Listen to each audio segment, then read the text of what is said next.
Hi అండి. అందరికీ నమస్తే. వెల్కమ్ టు తెలుగింటి షడ్‌రుచులు. ఈరోజు వీడియోలో ఒక టేస్టీ రెసిపీని మీతో షేర్ చేసుకోబోతున్నాను.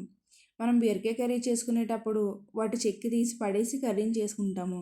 కానీ అలా పడేయకుండా ఒక టమాటో వేసుకొని ఈ చెక్కుతో పచ్చడిని ట్రై చేయండి. సూపర్ ఉంటుంది. భోజనం మొత్తం ఈ పచ్చడితోనే తినేస్తారు. అంత బాగుంటుంది. ఇప్పుడు ఈ పచ్చడిని ఎలా తయారు చేయాలో మీకు చేసి చూపిస్తాను. దీనికోసం ముందుగా చింతపండుని నానబెట్టుకుందాము. ఈ పచ్చడికి ఒక పెద్ద సైజు ఉసిరికాయ అంత చింతపండుని తీసుకుని ఒక బౌల్లో వేసుకుని కొన్ని వాటర్ వేసుకుని 5 నిమిషాల ముందే నానబెట్టుకోవాలి. ఈ చింతపండుని కూడా మీరు తినే పులుపుని బట్టి తీసుకోండి. నెక్స్ట్ నేను 2 బీరకాయల నుంచి చెక్కుని తీసుకున్నాను. బీరకాయల పైన ఉన్న లైన్స్ ఉన్న చెక్కుని తీసుకోకుండా ఇలా పక్కనున్న చెక్కును మాత్రమే తీసుకోండి. లైన్స్ ఉన్న చెక్కు వల్ల పచ్చడి టేస్ట్ అస్సలే బాగోదు. ఇలా పక్కనున్న చెక్కుని తీసుకుని దీన్ని శుభ్రంగా కడిగి చిన్న చిన్న ముక్కలుగా కట్ చేసుకుని పెట్టుకోండి. ఇప్పుడు వీటిని ఫ్రై చేసుకుందాము. దీనికోసం స్టవ్ మీద ఒక పాన్ పెట్టుకుని 2 స్పూన్స్ ఆయిల్ని వేసుకోండి. ఇలా ఆయిల్ హీట్ అయిన తర్వాత 2 స్పూన్స్ శనగపప్పును వేసుకోండి. ఇలా వేసుకునేటప్పుడు మంటని మీడియం ఫ్లేమ్లో పెట్టుకుని వేయించుకోవాలి. ఇలా పప్పు వేసుకుని గోల్డెన్ కలర్ వచ్చే వరకు వేయించుకొని మళ్ళీ 2 స్పూన్స్ మినపప్పును వేసుకోండి. ఈ పచ్చడికి మినపప్పు అయితే టేస్ట్ చాలా బాగుంటుంది.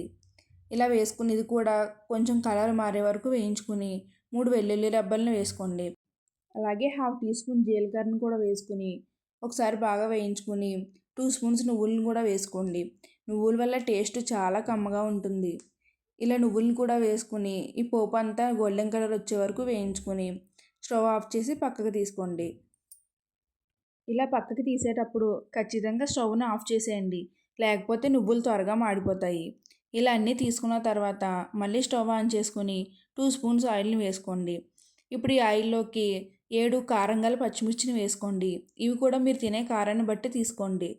ఇలా పచ్చిమిర్చి వేగిన తర్వాత మనం ముందుగా చిన్న ముక్కలుగా కట్ చేసి పెట్టుకున్న బీరకాయ ముక్కల్ని ఈ పాన్లోకి వేసుకోవాలి.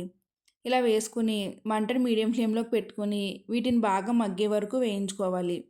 ఈ బీరకాయ ముక్కలు ఎంత బాగా మగ్గితే పచ్చడి టేస్ట్ అంత బాగుంటుంది. ఇవి కనీసం మగ్గడానికి 5 మినిట్స్ వరకు టైం పడుతుంది. ఇలా మంటను మీడియం ఫ్లేమ్లో పెట్టుకుని మాత్రమే వీటిని మగ్గిస్తూ ఉండండి. ఇలా బీరకాయ ముక్కలు 50% మగ్గిన తర్వాత మీ రుచికి సరిపడా సాల్ట్ని వేసుకోండి. ఇలా వేసుకుని ఒకసారి అంతా బాగా ఫ్రై చేసుకుని 2 మీడియం సైజ్ టమాటోల్ని ఇలా ముక్కలుగా కట్ చేసి వేసుకోండి. ఇలా వేసుకుని టమాటా మెత్తపడే వరకు వీటిని బాగా వేయించుకోవాలి. ఇవి వేగడానికి కూడా కనీసం 5 మినిట్స్ వరకు టైం పడుతుంది. ఇలా అన్నింటినీ బాగా వేయించుకుంటూ ఉండాలి. మీకు టమాటో వేయడం ఇష్టం లేకపోతే కొంచెం కొత్తిమీరని వేసుకుని కూడా ఈ పచ్చడిని చేసుకోవచ్చు. అలా కూడా టేస్ట్ బాగుంటుంది. ఇలా టమాటో మెత్తపడే వరకు వీటిని మగ్గించుకోవాలి. ఇప్పుడు స్టవ్ ఆఫ్ చేసి వీటిని చల్లారనివ్వండి. ఇవి చల్లారిన తర్వాత మిక్సీ జార్లోకి మనం ముందుగా వేయించుకున్న పప్పు దినుసులు అన్నింటినీ తీసుకోండి.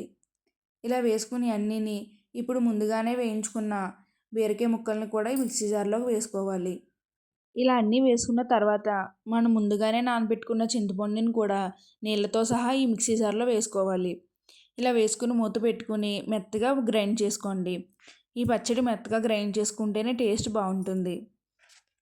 సాల్ట్ కూడా మనం ముందుగానే వేసుకున్నాం కాబట్టి ఇప్పుడు వేయక్కర్లేదు. ఒకసారి ఇలా గ్రైండ్ చేసిన తర్వాత సాల్ట్ని చెక్ చేసుకోండి. చూసారా, ఇలా మెత్తగా గ్రైండ్ చేసుకుంటే సరిపోతుంది. వాటర్ కూడా ఎక్కువగా వేసి గ్రైండ్ చేయొద్దు. ఇలా చేస్తేనే రైస్లోకి బాగుంటుంది. ఇప్పుడు ఈ పచ్చడికి పోపు వేసుకుందాము. దీనికోసం స్టవ్ ఆన్ చేసి ఒక పాన్ పెట్టుకోండి. ఈ పాన్లోకి 2 స్పూన్స్ ఆయిల్ని వేసుకోండి. ఈ ఆయిల్ హీట్ అయిన తర్వాత 1 టీ స్పూన్ మినపప్పును వేసుకోండి. ఇలా వేసుకుని ఒకసారి వేయించి 1/2 టీ స్పూన్ ఆవాలను కూడా వేసుకోండి. ఇప్పుడు 1/2 టీ స్పూన్ జీలకర్రను కూడా వేసుకోవాలి.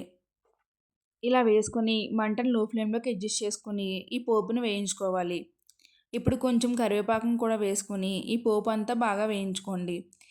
ఇలా వేగిన తర్వాత స్టవ్ ఆఫ్ చేసేసి మనం ముందుగా గ్రైండ్ చేసి పెట్టుకున్న పచ్చడిని ఈ పాన్లోకి ట్రాన్స్ఫర్ చేసుకోవాలి. ఇప్పుడు తాలింపు అంతా పచ్చడిలో కలిసేలాగా ఒకసారి అంతా బాగా మిక్స్ చేసుకోండి. అంతేనండి, పచ్చడి రెడీ అయిపోయింది. ఒక్కసారి ఈ పచ్చడిని టేస్ట్ చూసారంటే ఇంకెప్పుడు బీరకాయ తొక్కలను పడేయకుండా ఇదే పచ్చడి చేసుకుని తింటారు. ఇది టిఫిన్స్లోకైనా రైస్లోకైనా చాలా బాగుంటుంది. వేడివేడి అన్నంలో ఈ పచ్చడి వేసుకుని నెయ్యి వేసుకుని తింటే సూపర్ టేస్ట్ ఉంటుంది. ఈ రెసిపీ మీకు నచ్చితే మీరు ఇంట్లో ట్రై చేసి ఎలా కుదిరిందనేది నాకు కామెంట్ బాక్స్లో చెప్పండి. అలానే వీడియోకి ఒక లైక్ చేయండి. అలానే నేను చేసే స్పెషల్ రెసిపీస్ అన్నీ మీకు నోటిఫికేషన్గా రావాలంటే తెలుగింటి షడ్రుచులు ఛానల్ని సబ్స్క్రైబ్ చేయండి. Thank you all.